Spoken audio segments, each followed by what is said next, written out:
China का एक बंदा है 39 साल का जिसका नाम है ली यू। इस बंदे ने शादी कर ली है, लेकिन ट्विस्ट ये है कि खुद के साथ कर ली है। खुद ही का इसने बिलबोर्ड बनाया और उसी से शादी कर ली। बहुत बढ़िया। वो शीला की जवानी में गाना नहीं है किसी और की मुझको जरूरत क्या, मैं खुद से प्यार निभाऊं, वो इस बंदे का फेवरेट गाना है। ये किस्सा बहुत इंटरेस्टिंग है। बात है साल 1998 की। एक बंदा था करीमुल हक नाम का। तब अचानक से उनकी मम्मी की तबीयत खराब हो गई और उन्हें जल्दी से हॉस्पिटल ले जाना था, लेकिन एक प्रॉब्लम थी कि कोई भी एम्बुलेंस नहीं आई, जिसकी वजह से उनकी माँ की डेथ हो गई। फिर करीमुल हक ने ये कसम खाई कि आज के बाद ऐसा किसी के साथ नहीं होना चाहिए। फिर उन्होंने जुगाड़ लगाकर अपनी बाइक के साथ अटैच किया एक एम्बुलेंस को, और तब से लेकर आज तक इन 20 सालों में वो हजारों लोगों को इमरजेंसी सिचुएशन में हॉस्पिटल पहुंचा चुके हैं। और इसीलिए आज की तारीख में उन्हें बाइक एम्बुलेंस दादा के नाम से पूरे वेस्ट बंगाल में जाना जाता है। और उनके शानदार काम की वजह से सरकार ने उन्हें पद्मश्री अवार्ड भी दिए हैं। लेकिन सरकार को अभी भी शर्म नहीं आ रही है कि एक इंसान को ये काम करना पड़ रहा है, जबकि ये काम सरकार का है। चाइना में एक बहुत ही अच्छी प्रथा है जिसे बोलते हैं हुआंगलो।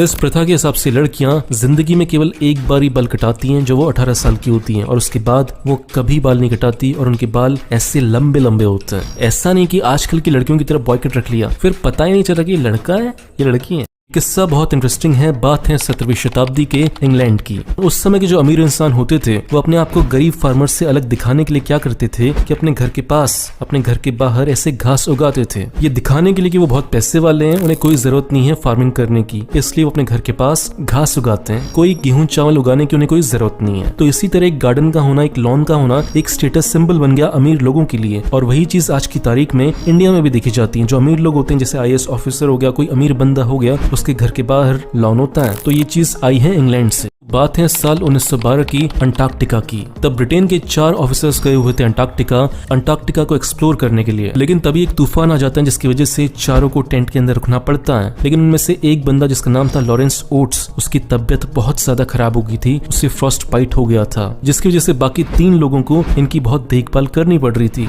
तब लॉरेंस ने एक ऐसा डिसीजन लिया जो बहुत ही खतरनाक था। लॉरेंस ने बहाना बनाया कि मुझे टॉयलेट के लिए बाहर जाना है, और फिर वो टेंट से बहुत दूर चले गए और जानबूझकर उन्होंने सुसाइड कर लिया। उन्होंने ऐसा इसलिए किया क्योंकि उनकी वजह से बाकी 3 लोगों को उनका बहुत ज्यादा ख्याल रखना पड़ रहा था, और इसकी वजह से बहुत सारे रिसोर्सेज उन पर खर्च हो रहे थे, और ऐसा करने की वजह से बाकी 3 लोग की जान भी खतरे में पड़ सकती थी। तो इसलिए लॉरेंस ने अपनी जान दे दी ताकि बाकी 3 लोग जिंदा रहें।